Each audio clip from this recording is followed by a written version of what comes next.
Code Vijay அவர்களுடைய படம் எப்படி இருக்குது, ஷார்ட் அண்ட் ஸ்வீட்டாக நம்ம வந்து பார்த்தரலாம் எப்படி இருக்குன்னு சொல்லிட்டு. Greatest of all time. So இந்த வருஷத்தில் வந்து ரொம்ப எதிர்பார்ப்பில் இருந்த ஒரு படம். கண்டிப்பாக இந்த வருஷத்தில் வந்து கொஞ்சம் எதிர்பார்ப்பில் இருக்கிற ஒரு படம் தான் இந்த படம்.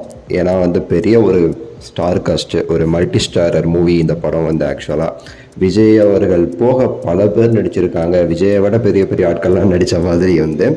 ஆனால் அந்தளவுக்கு எதிர்பார்ப்பை பூர்த்தி செஞ்சுச்சுன்னா இல்லைங்க. Greatest of all time, worstest of all டைம்னு கூட டேக் போட்டுட்ருக்காங்க. ஆல்ரெடி வந்து படம் ஃப்ளாப்பு அப்படி இப்படிலாம் போட்டுட்ருக்காங்க. ஏன்னா உண்மையை தான் போடுறாங்க, நம்ம வந்து பொய்ன்னு சொல்ல முடியாது. என்ன பிரச்சனைங்க அப்படின்னா, நமக்கு அட்லியை பார்த்தோம். அட்லிக்கு வந்து ஒரு பேரே வச்சாங்க, காப்பி கேட் அப்படி இப்படின்னா. அங்கே வெங்கட் பிரபு வந்து அதை விட பல மடங்கு பண்ணியிருக்காரு.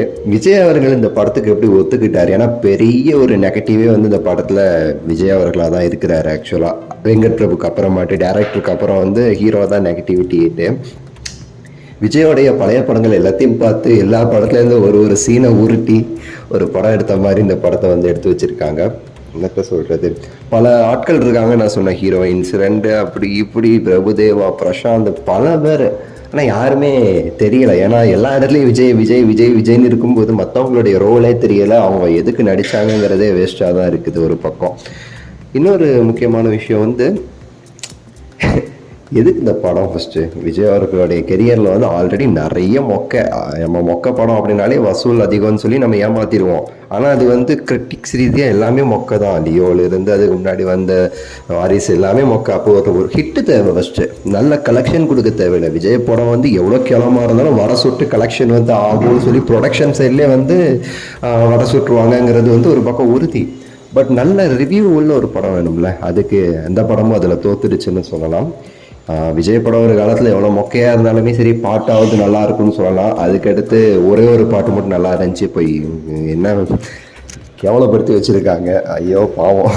யுவன் சங்கர் ராஜா ஒரு நல்ல மியூசிக் டைரக்டர். என்ன நல்ல மியூசிக் டைரக்டர் இருந்தாலும் அதுக்கேற்ற கரெக்டான கதை இருக்கும் போது தான் நல்ல மியூசிக் கொடுக்க முடியும். அதுலேயே உங்களுக்கு தெரியும் என்ன பிரச்சனை யுவன் சங்கர் ராஜாவுக்குன்னு.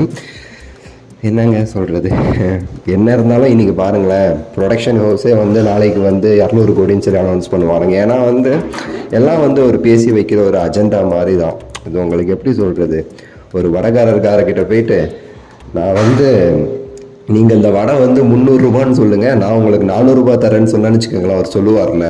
அந்த மாதிரி வந்து ஒரு விஷயந்தான் இது, வேறு ஒன்றும் கிடையாது.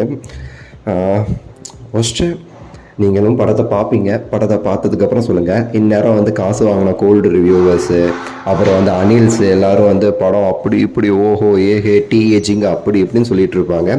டீ ஏஜிங் அது ஒரு மிகப்பெரிய மொக்க. பாவம், ஒரு எலி, செத்து போன எலி மாதிரி வந்து இருக்காரு அந்த சின்ன வயசு விஜய். என்னதான் பிரச்சனையோ பாவங்க. ரொம்ப கஷ்டமாக இருக்குது விஜய் அவர்களை பார்க்கும்போது. உங்களோட கருத்தை நீங்கள் படத்தை பார்த்துட்டு சொல்லுங்கள். லைக் பண்ணுங்கள், ஷேர் பண்ணுங்கள், சப்ஸ்கிரைப் பண்ணுங்கள். அடுத்த வீடியோவில் சந்திக்கின்றேன். நன்றி, வணக்கம், மகிழ்ச்சி.